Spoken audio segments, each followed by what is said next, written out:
600 on Fox is brought to you by Budweiser, the official beer of NASCAR and proud sponsors of Dale Earnhardt Jr. and the number 8 car.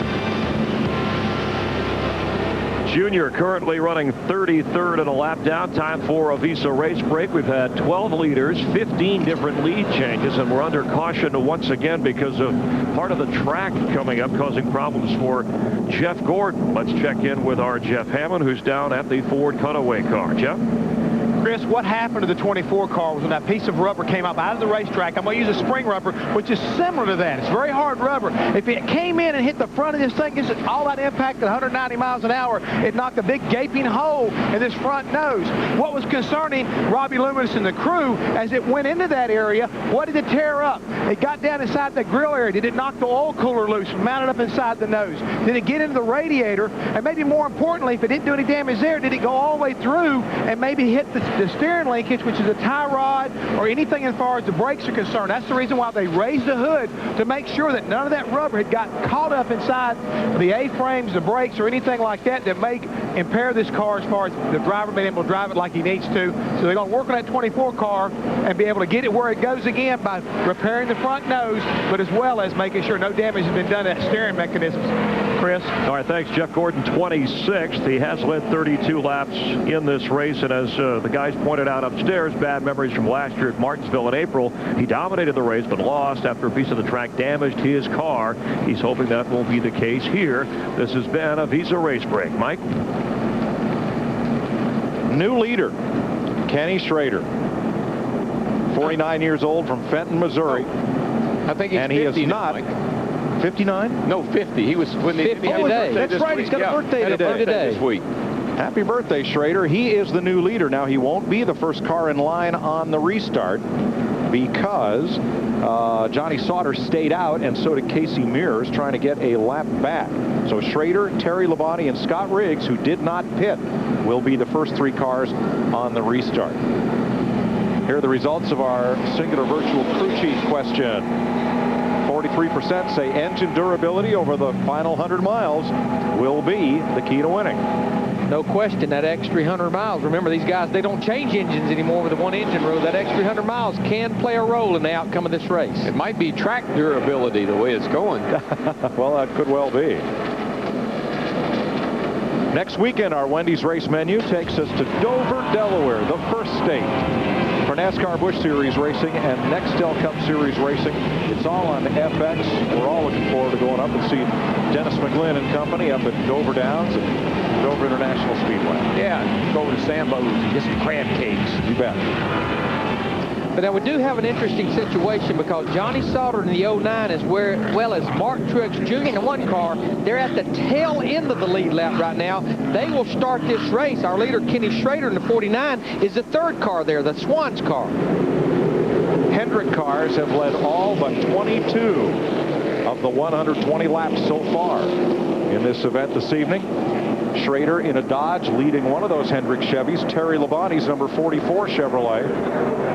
Then Scott Riggs, Mark Martin, Ricky Rudd, Ryan Newman, Jimmy Johnson, Jamie McMurray as we get set for the restart. All the veterans are up there. Schrader, Labonte, Rudd, Martin. Experience. Now, Martin, Rudd, Newman, those guys, they did 2 tires only. Jimmy Johnson back there in 7th, the 48 car is the first car that did 4 tires.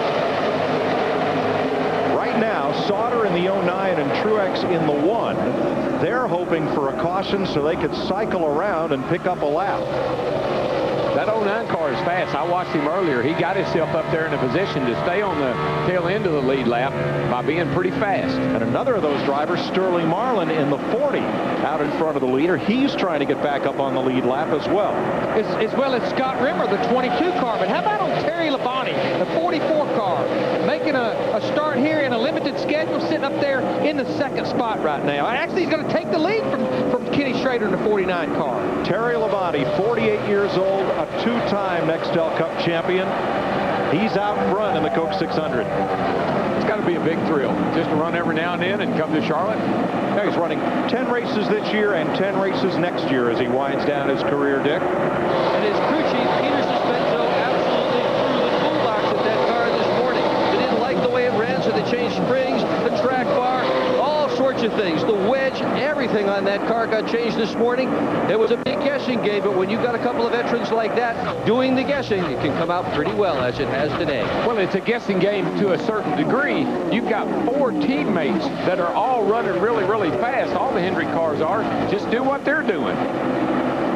There's one of them right there, Jimmy Johnson, the 48 car. Remember, the cars that pitted, he was the first car that came out with 4 fresh tires as he battles Ryan Newman, the 12, with just 2 left side tires. I know we've seen Roush, all 5 of the Roush cars run really good on any given weekend, but this is the best overall effort I've seen from the Hendrick group this year.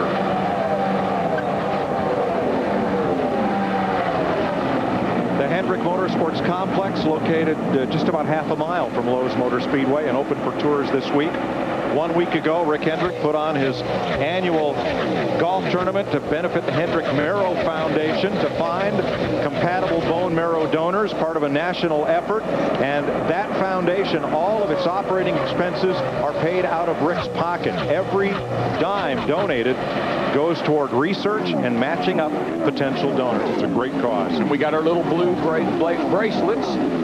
Life is a team sport. See Mark Martin in the 6, Ricky Rudd in the 21 car, 2 of the cars that changed only 2 tires as they battle for the 3rd position. Ricky Rudd's been so strong here all weekend long. We're riding with him right here in the 21 car. But you talk about the Hendrick cars, Mike. Remember, Scott Riggs in the 10 right now in the 2nd place has a Hendrick engine in that car. But I'm not surprised that Terry Labonte, Scott Riggs, and Kenny Schrader stayed out. They only had 11 laps on their tires. Yeah, I think there's something wrong with Rusty Wallace now, because all of a sudden he's backing up. He went real high down in turn 1 and 2, and he fell back to 24th position, and he's at the tail end of this lead lap cars right here. It acts like something happened to it. Here he goes right down here. Well, it's actually in turn 3 and 4. See him get loose right there, wiggles a little bit, and boy, the car takes off and did a really great job of saving it. Well, it's like we said, though, at the top of the show, Darrell, drivers will run up front, and then you'll wonder where they went. Like Tony Stewart, who's back in 16th, or Kevin Harvick back in 18th, or Casey Kane in 21st. Out back, after running up toward the front. And add to that list Kyle Busch, who is trying to get back into the top 10. Well, it just seems like when this track goes through some sort of a transition, it complements one guy's setup, and it throws the other guy over the dump. Which is right outside turn 3. Exactly.